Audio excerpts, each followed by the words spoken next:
value inflection points, but also to establish partnerships, so at least the perception of the risk on the platform was reduced. And prepare for launch. We learned with Control Select, and as I explained in the panel, that there's not enough that you can do prior to getting the data, the phase 3 data, to prepare for reimbursement on launch, and that's something that we have started already.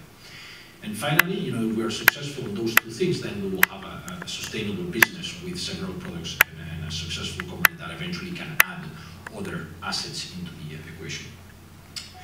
So on top of that, when you look at that plan, there were pieces that were missing. So what we did, we recruited a very senior person for our commercial operations that started April this year, and we've changed significantly the board with the addition of two very well-known people.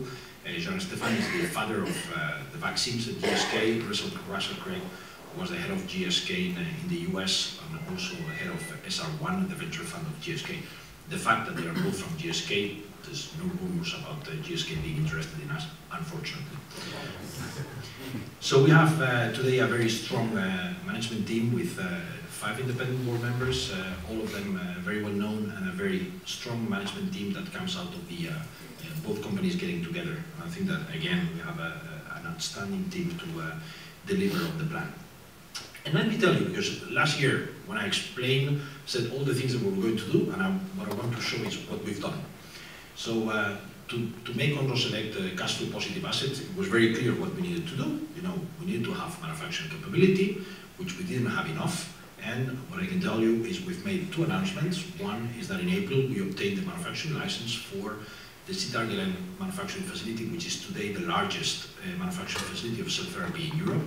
Not only that, but later in the year, in September, we announced that we have now the type 2 variation approved. So from that moment, we can start producing Control Select in the Netherlands. Actually, as we communicated to the street, that will start in January, but we have now sufficient capacity to expand the production of Control Select to the bigger cells in the future.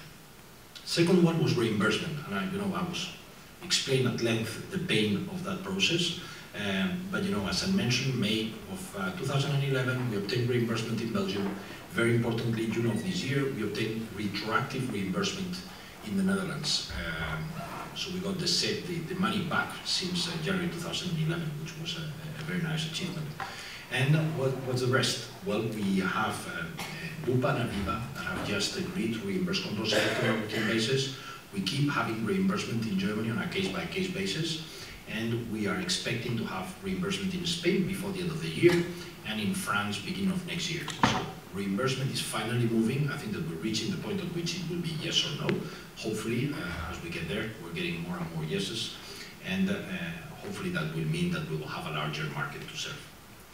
Then was commercialization, and we have our direct presence in those markets where we have some reimbursement, and we're increasing the headcount as we get those reimbursed areas. So now we're increasing our sales force in Belgium, in the Netherlands, and in the UK.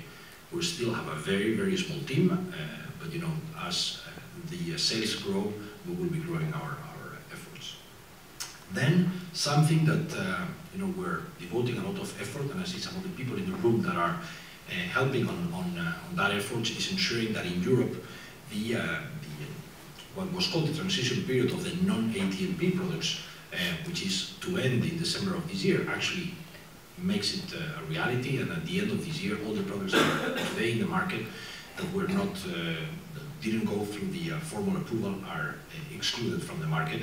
And something very technical, the hospital exception loophole, which is a hole in the legislation that may allow non-ATMP approved products to stay in the market, is actually as small as possible, and I think that we're succeeding. And I would like to thank everyone that is involved in making this, which is key for the industry in general in Europe. And finally, in terms of distribution agreements, some of the territories we don't cover directly. So Finland, we did an agreement